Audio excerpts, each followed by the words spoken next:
Video number 5. Lexicon and must-knows for freelancers. Freelancing is a field full of opportunities that will demand full dedication from you. Being a freelancer means that your work will take over your life, and in a sense, it will become your life. You'll be at work from the moment you wake up until the moment you go to bed. That means you'll get an in-depth knowledge of everything freelancing, whether you're aware of it or not, but it will happen in no time. To get a leg up and start crushing it as a freelancer, here are some of the things you should know as a freelancer. You'll become a producer. You'll become a producer, the creator of exclusive content. And this is true for most freelancers that don't work on existing material, like copy and paste writers and translators. You'll create content of value that can be reused. Content is an asset. When you finish a piece of content, you'll realize that it is now an extremely valuable asset because a given piece of content is what will have your clients coming back. That is to say, your content will give you staying power. Content can be repurposed. When you create a piece of content that has expandable value, like a piece of written content or a logo, it can be repurposed. This means that individual parts from a piece of content can be used on different media, like one part on a website welcome page and another on a business card. Get used to creative briefs. A creative brief is a formal meeting with your client, and it will happen anytime you get a new job from a new client. Repeating clients may demand one from time to time depending on the nature of the results they want from the projects they're giving you.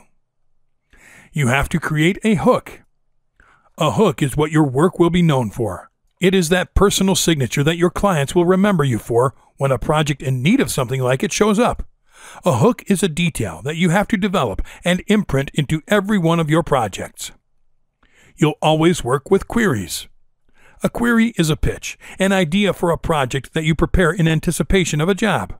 A query can be sent when you have been assigned a project, or you can send a query to an editor or company from which you would like to receive projects. The first job will be the hardest to get. This should be obvious, but it really isn't for most people that want to be freelancers. Your first job will be the hardest to get because you don't have any old projects to showcase. Of course, it is advised to prepare something to show your prospects. The majority of clients, indeed the most demanding ones, will bid higher for getting good results. They will want to see a sample of a completed job that has impressed somebody in the past. That is why you'll need to get used to getting short and entry-level jobs at first. This will be necessary for you to build a good resume and refine your skills.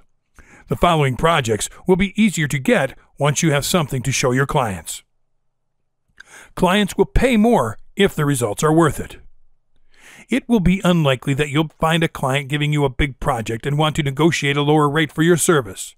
This is because if a client is giving you $5,000 to create an animated website, they want the best website that said money can buy.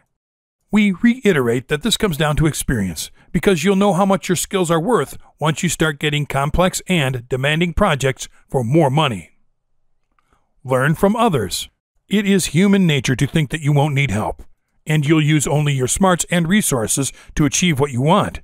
But in a field that you're just starting to step into, it is dangerous to not step on safe ground. Learn from others. Learn from the most successful freelancers in your specific career and apply what they do when you're starting out.